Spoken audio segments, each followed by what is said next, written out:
Hi, ich bin Lavates, Cosplayerin und großer Made in Abyss-Fan, wie ihr vielleicht wisst. Ich treffe mich in 3 Tagen mit meiner Fangruppe zu einem Cosplay-Fotoshooting und ich möchte die Leute mit einem besonderen Kuchen überraschen, und zwar natürlich einem Ido-Front-Kuchen. Wir haben eine Nanachi und 2 Bond-Roots und ich bin so gespannt, was sie zu meinem Kuchen sagen werden. Ich hoffe, der Kuchen funktioniert. Ich habe nämlich nichts getestet.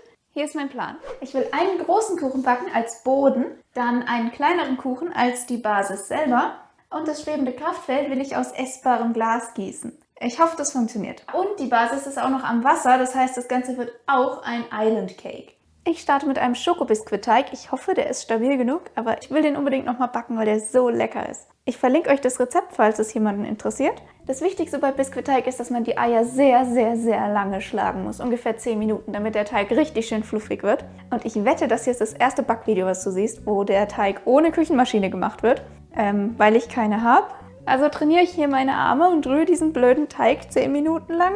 Danach brauche ich erstmal eine Pause. Das Tolle ist, ich darf das zweimal machen. 20 Minuten. Yay! Während der Kuchen im Ofen ist, baue ich schon mal die Form, um nachher die Gelatine für das Wasser zu gießen. Und zwar aus Overhead-Folien, von denen ich viel zu viele habe. Und die Form muss super wasserdicht sein.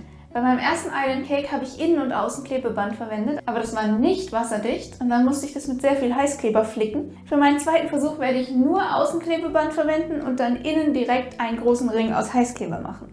Ich hoffe, das funktioniert. Okay, es ist dicht. Yeah, beim ersten Versuch. Meine beiden Kuchen sind fertig gebacken und ausgekühlt.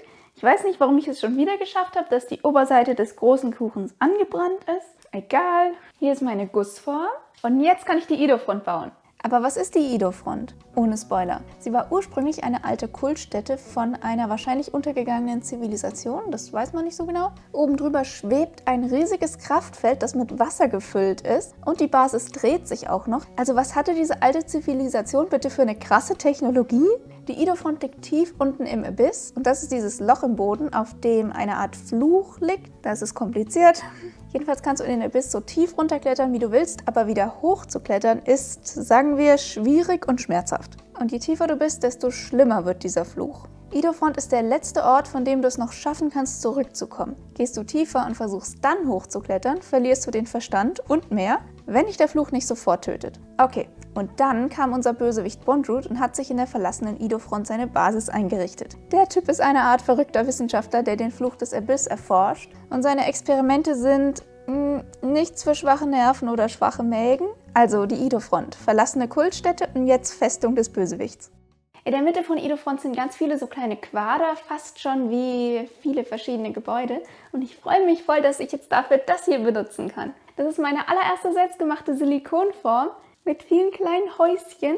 Die habe ich letztes Jahr gemacht und wollte sie ursprünglich für meinen anderen Made in Abyss Kuchen benutzen. Konnte sie dann aber nicht benutzen, weil das Größenverhältnis nicht gestimmt hat. Aber hier kann ich sie verwenden und deshalb zeige ich euch jetzt auch, wie ich die gemacht habe. Und entschuldigt das miese Audio, damals hatte ich noch nicht mal ein gutes Mikro. Ich habe keine Ahnung, ob das funktioniert, aber das hier ist mein Testaufbau. Ich habe hier 4 kleine Häuschen aus Fimo modelliert. Und ich habe gehört, dass sich Fimo nicht eignet zum Abgießen mit Silikon, weil angeblich Silikon daran klebt. Darum habe ich 2 Häuschen mit Nagellack lackiert, das sind die schwarzen. Nagellack deshalb, weil das der am einfachsten zu bekommende ungiftige Lack ist. Und die Häuschen klebe ich da jetzt mit Heißkleber auf den Boden fest, weil ich das in den ganzen Tutorials immer so gesehen habe. Wie ihr seht, habe ich die Ränder mit noch sehr viel mehr Heißkleber gefüllt, um Silikon zu sparen. Denn Silikon ist teuer und der Testguss muss nicht hübsch aussehen. So, mein Silikon ist endlich da. Ich bin schon so gespannt auf meinen Test. Das ist das erste Mal, dass ich mit Gießabform-Silikon arbeite, aber ich denke, ich weiß, was ich tue. Und ich möchte noch das hier testen. Das ist lebensmittelechtes Trendspray. Eigentlich für Backformen gedacht, aber vielleicht geht es ja auch für Silikon und Fimo. Ich werde nur die Hälfte meiner Form damit einsprühen, denn so kann ich rausfinden, wie viel der Nagellack bringt und wie viel das Trendspray bringt. Alles hochwissenschaftlich hier.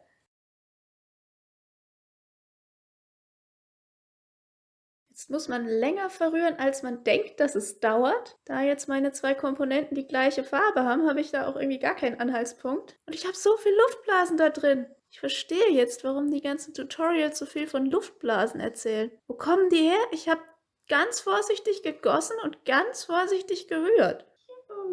Ui. Oh, so viel Luftblasen. Okay. Das ist nur der Test. Oh, ey, das ganze Ding ist voll mit Luftblasen. Ich dachte, ich kann es so toll rühren, dass ich kaum Luftblasen habe, aber das ist wohl eine andere Geschichte. Ach du meine Güte, so viel Luftblasen.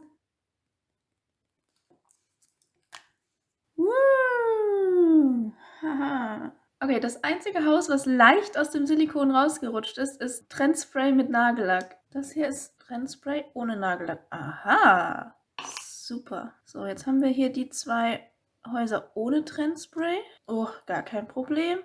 Und das Nagellackhaus. Tada! Oh, super. Also alle 4 Häuschen habe ich super einfach rausgekriegt. Ich muss aber auch sagen, die ohne Trendspray haben hier Farbe in der Silikonform hinterlassen. Das heißt, Trendspray bringt viel. Der Testlauf war erfolgreich und jetzt baue ich die richtige Form.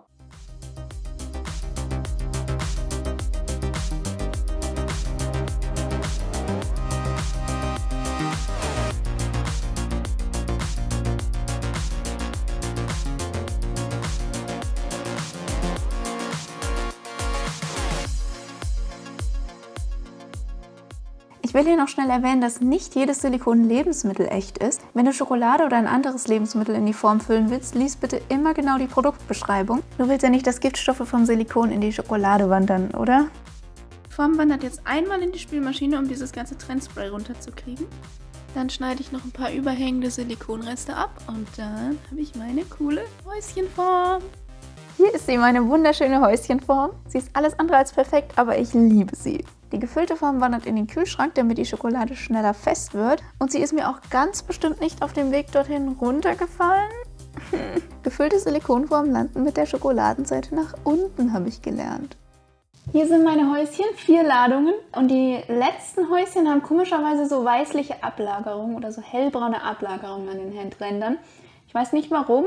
Hoffentlich reichen die für alles. Und die sind erstmal nur Reserve. Ich hatte eigentlich überlegt, von allen Häusern die Dächer abzuschneiden, damit ich Quader habe.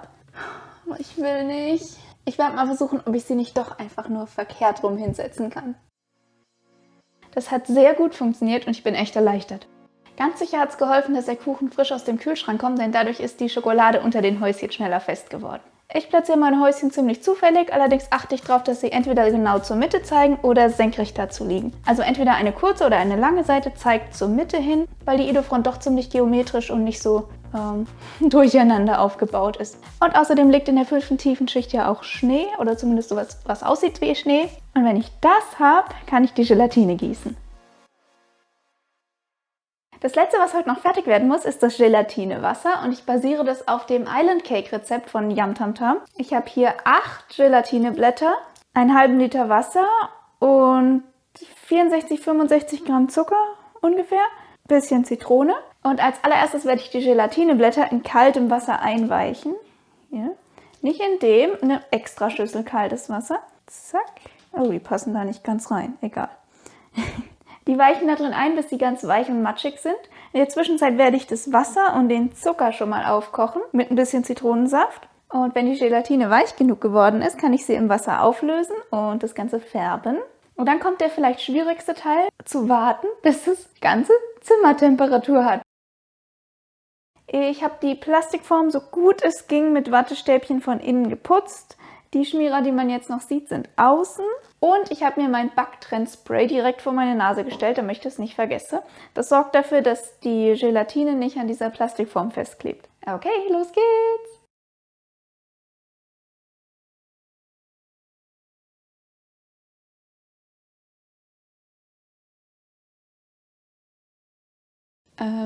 Also irgendwie steigt das Wasser nicht. Die Form ist nicht undicht, aber das heißt, der Kuchen saugt sich voll mit der Gelatine. Oh nein! Okay, das heißt, ich gieße jetzt alles in Gelatine rein, was ich habe.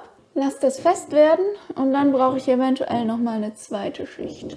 Oh Mann. Aber wenigstens hält meine Form dicht, gell? Der ganze halbe Liter Gelatine ist einfach weg, irgendwo aufgesaugt worden. Boah. Ich habe nur noch 4 Blätter Gelatine, also müssen die wohl reichen. Hoffen wir es. Hoffen wir, dass das reicht. Okay, ich habe jetzt einfach alles reingegossen, was ich hatte. Die Wasseroberfläche sinkt schon wieder. Oh nee. Eben war hier noch ein bisschen das Ufer überflutet. Jetzt ist es nicht mehr überflutet. Das darf doch nicht wahr sein. Was ist los? Notfallkauf 10 Minuten vor Ladenschluss. Mal sehen, was der Kuchen macht, wenn ich zurück bin. Ah, ihr seht es, glaube ich, nicht richtig, aber bis hierhin habe ich ungefähr gegossen. So viel ist es gesunken. Aber es ist einen halben Zentimeter höher als beim vorherigen Mal. Es ist spät und ich warte gerade darauf, dass die dritte Runde Gelatine abkühlt. Das Problem ist, ich habe nicht mehr genug Zeit bis zum Treffen mit den anderen Cosplayern. Und das Gelatinemeer muss heute Abend fertig werden, weil es über Nacht im Kühlschrank sein muss. Und morgen muss ich dann die Form abmachen und das Kraftfeld gießen. Und wenn das jetzt nicht funktioniert, wird der Kuchen nicht mehr rechtzeitig fertig. Wir waren erfolgreich. Wir haben Wasser. Yay! Oh, ich bin so froh. Der Kuchen stand wohl schief im Kühlschrank und jetzt ist ein bisschen was vom Land überflutet worden. Aber inzwischen ist mir das egal. Hauptsache wir haben Wasser. So, und jetzt können wir die Form abmachen. Letztes Mal hat es gut funktioniert, zuerst das Klebeband und den Heißkleber unten abzuschneiden und dann irgendwo die Seite aufzuschneiden. Okay, wo fangen wir an? Ja, das klingt. Ja, super. Okay, ich bin einmal rum, super. Oh nein, warum? Es läuft Wasser raus. Oh nein, oh nein, oh nein. Handtuch. Oh nee. Hoffentlich ist da jetzt nichts Flüssiges in. Aber ist doch fest. Okay, okay. Ui, tada. Okay, die Flüssigkeit, die da rausgekommen ist, war zum Glück nur dieses bisschen hier. Ich hoffe, es wird nicht mehr.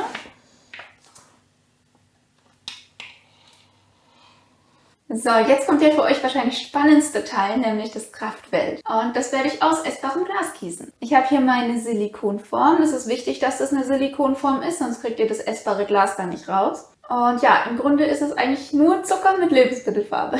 Für meine Kuppel hier habe ich damals, glaube ich, 200 Gramm Zucker gebraucht. Die ist ein bisschen größer, vielleicht nehme ich 300 ungefähr.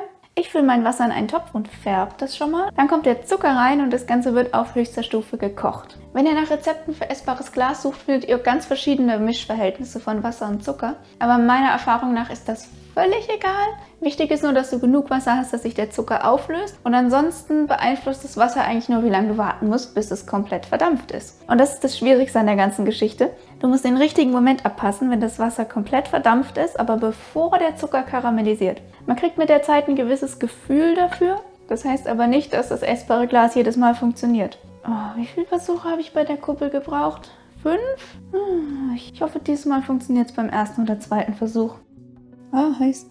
Und jetzt muss ich das schwenken, während es abkühlt. Immer schön im Kreis, sodass nicht nur der Boden, sondern auch die Wände mit Zucker bedeckt werden. Wie ihr seht, habe ich hier den Boden meiner Springform so als Tablett, damit ich es anfassen kann und die Form in sich stabil bleibt. Aber das ist schwierig zu halten, weil diese Springform ziemlich heiß wird. So, also beim Schwenken bewegt sich jetzt hier fast nichts mehr, also lasse ich es mal so auskühlen. Wir haben jetzt hier eine ziemlich dicke Stelle und die Ränder sind ziemlich dünn, das war aber zu erwarten. Ich glaube, ich habe ein bisschen zu viel Zucker genommen, denn der Boden sieht sehr dick aus. Andererseits soll es ja auch stabil sein. So, das meine ich mit mehreren Versuchen. Mein erstes Kraftfeld hat nicht funktioniert. Es ist jetzt abgekühlt, aber es lässt sich immer noch biegen. Und auch wenn man es anfasst, ist es noch klebrig. Das heißt, ich habe es nicht lange genug gekocht. Da ist immer noch Wasser drin. Also mache ich ein zweites. Okay, tun wir mal so, als wäre das mein zweiter Versuch und nicht der 5. Aber das ist von allen meinen Versuchen der erste, der gut geworden ist. Aber es gibt ein anderes Problem. Ja, ich habe 2 von diesen Formen. Ich weiß nicht, die werden immer nur im Doppelpack verkauft. Das ist mein, ich glaube, 3. Versuch. Da habe ich den Zucker zu lange kochen lassen und erst karamellisiert, sprich braun geworden. Und als ich versucht habe, den aus der Form rauszulösen, ist er sofort gebrochen. Ich habe wirklich vorsichtig versucht, hier so ein bisschen dran weiter rumzuspielen. Aber alles, was ich tue, führt nur dazu, dass es noch mehr bricht. Und auch mein gutes Zuckerkraftfeld ist, als ich so ein bisschen vorsichtig an der Ecke versucht habe zu drücken, sofort gebrochen. Also ich werde das nicht heil aus dieser Silikonform rausbekommen. Daraus lernen wir, man kann Halbkugeln gießen aus essbarem Glas, aber Zylinder wird schon schwieriger. Ja, ich schätze, meine Idofront hat dann wohl kein Kraftfeld. Schade.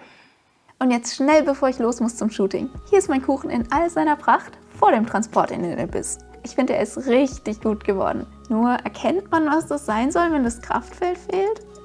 Vielleicht werde ich fürs Thumbnail noch eins drauf photoshoppen. Thumbnails sind eine Lüge. Und dann kam der große Tag. Ich habe ja erzählt, dass ich durch eine zufällige Begegnung auf der Konichi in einer Made in Abyss Cosplay Fangruppe gelandet bin. Und jetzt war es soweit, wegen der Animagic waren wir alle in der Nähe von Mannheim und haben das mit diesem Shooting verbunden. Es hat so viel Spaß gemacht, die Leute kennenzulernen. Unsere Nanachi hatte 2 tierische Helfer dabei und das süßeste und flauschigste Mitty-Stofftier. Das hat es mir irgendwie angetan, ich wollte es nicht mehr hergeben. Shootings machen hungrig? Mal sehen, was alle zu meinem Kuchen sagen. Wer möchte ihn aufmachen? Mitty! Ich glaube, wäre besser, wenn du glaubst. Solange du nicht höher kommst, alles im grünen Bereich. Wow. Ich erkenne die Festung wieder. Ach, ist es von Bonjour das untere Teil oder was? Oder boom? Ich habe lange Zeit nicht mehr mit dem geschaut. Sau geil. Boah. Und das da ist dann? Das sollte das Kraftfeld werden. Das sollte noch so oben drüber kommen. Ah, aber die Idee ist, oh. Ja. die 5. Die 5. Vene. Bei Idofort. Idofront. Fort. Ich muss die Serie Hatte anschauen. Okay. Wer möchte den Kuchen anschneiden? Frage Jetzt beantwortet. bräuchte man ein Messer. Ich habe ein Messer. Messer? Komm mit dem Messer. Können wir Bondroot ein Messer geben? Weiß nicht, traust du mir das zu? Ich weiß es nicht. Ich ihm nicht. Hallo, das ist für YouTube Kids. YouTube Kids ist bei Mitty und Bonjour schon mal falsch. Ich weiß. Ui, das wabbelt. Oh. Wow, man sieht richtig, wie sich der halbe Kuchen mit der Gelatine vollgesaugt hat. Egal, er war super lecker. Ein riesiges Dankeschön an Death Gamer, Meto Cosplay, Daniel Kevin Photography und Ordinary Guy Photography für das tolle Shooting und weil ihr einfach so coole Leute seid. Schaut unbedingt mal auf Instagram bei denen vorbei für unsere Shootingbilder und noch mehr Bondroot und Nanachi-Content. Und bestimmt interessiert dich auch mein anderer Made in Abyss Kuchen, bei dem ich auch nur Probleme mit der Gelatine hatte. Yeah! Bis zum nächsten Mal!